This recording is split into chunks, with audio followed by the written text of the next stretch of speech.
Bonjour, j'aimerais aborder aujourd'hui avec vous un sujet sensible, la manipulation et les manipulateurs. En effet, et vous le savez, parfois certaines personnes autour de vous vous en font voir de toutes les couleurs et vous font rentrer dans des jeux psychologiques complexes pour tenter de vous influencer ou obtenir ce qu'ils veulent.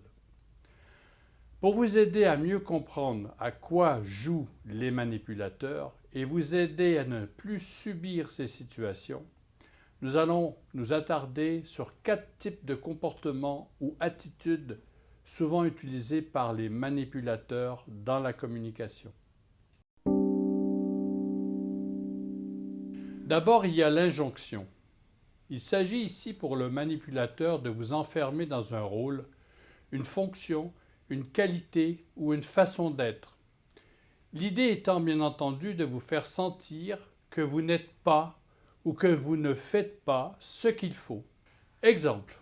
Écoute, je pense que tu es ici pour m'aider, me comprendre, n'est-ce pas? Ou encore, écoute, tout ce que je te demande, c'est que tu comprennes mon problème et que tu cesses de me prendre la tête comme ça. Ce n'est pas en me persécutant tous les jours que cela va m'aider ou me motiver. Cette forme de communication est une injonction, une attitude de manipulation parce qu'elle sous-entend que si vous ne répondez pas favorablement à celle-ci, vous n'êtes pas, comme on dit très souvent en analyse transactionnelle, OK. Vous êtes mauvais. L'injonction vous laisse parfois avec le sentiment amer de ne pas être à la hauteur, de ne pas comprendre l'autre, de ne servir à rien de positif et que finalement, pour être OK, vous devez être plus compréhensif, plus patient et attendre que tout s'arrange tout seul. Souvent, dans ces situations, on mord à l'hameçon, on cède à l'injonction. Malheureusement, quand cela se produit, le problème qu'on voulait résoudre n'est pas traité. Tout cela nous laisse souvent avec un sentiment d'échec. Un deuxième type de comportement ou attitude de manipulation est la menace. Une menace directe ou indirecte, réelle ou fantasmée, qui amène à imaginer ce que l'on va faire ou ne pas faire, va dire ou ne pas dire, qui serait préjudiciable ou dangereux pour ma position, mon leadership, ma crédibilité, ma carrière. Par exemple, tu vas voir la publicité que je vais te faire. Ou encore, tu vas voir ce qu'ils vont en penser là-haut. Ou alors, la journée où je vais partir, tu vas voir comment les choses vont se passer pour toi et les autres.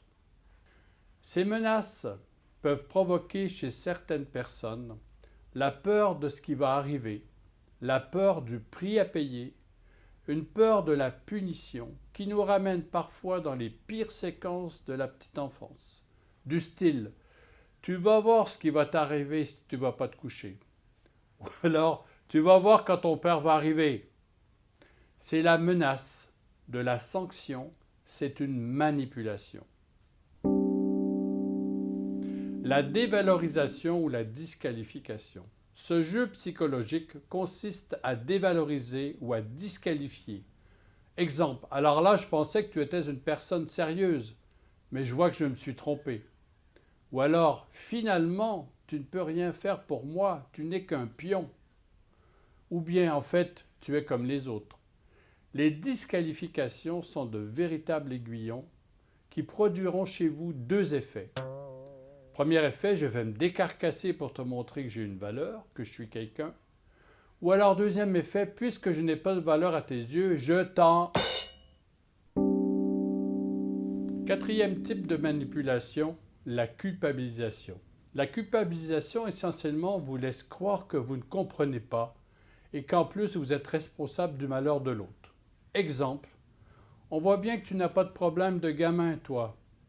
Ou alors, après avoir travaillé 60 heures par semaine depuis 3 mois, c'est comme ça que tu me remercies. Mais comment s'en sortir dans ces histoires de culpabilisation? Ces différentes manipulations utilisées par certaines personnes sont d'une très grande efficacité pour atteindre et polluer la communication. Il faut donc apprendre à les identifier rapidement pour ne pas mordre comme un poisson à l'hameçon et adopter une réponse adulte et non conflictuelle. Par exemple, lorsque vous entendez une injonction du style « Écoute, Tout ce que je te demande, c'est que tu comprennes mon problème et que tu cesses de me prendre la tête comme ça.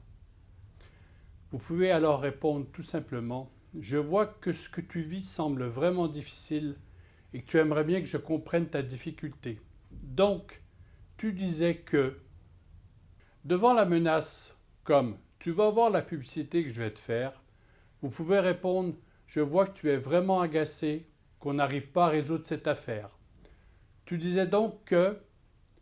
Ou alors, lorsqu'on vous dit « Tu n'es pas vraiment à la hauteur, tu n'es qu'un pion », répondez « Si je comprends bien, tu es vraiment déçu de la façon dont j'ai traité ta demande, tu t'attendais à tout à fait autre chose de ma part. » Et enfin, si on dit « On voit bien que tu n'as pas de problème de gamin, toi », vous pouvez répondre « Si je comprends bien, c'est pas toujours simple d'être parent. » Ne pas mordre à l'hameçon, répondre rapidement en adulte par une reformulation, permet de faire comprendre aux manipulateurs que vous n'entrez pas dans son jeu, mais que vous êtes néanmoins ouvert, à l'écoute et soucieux de son problème.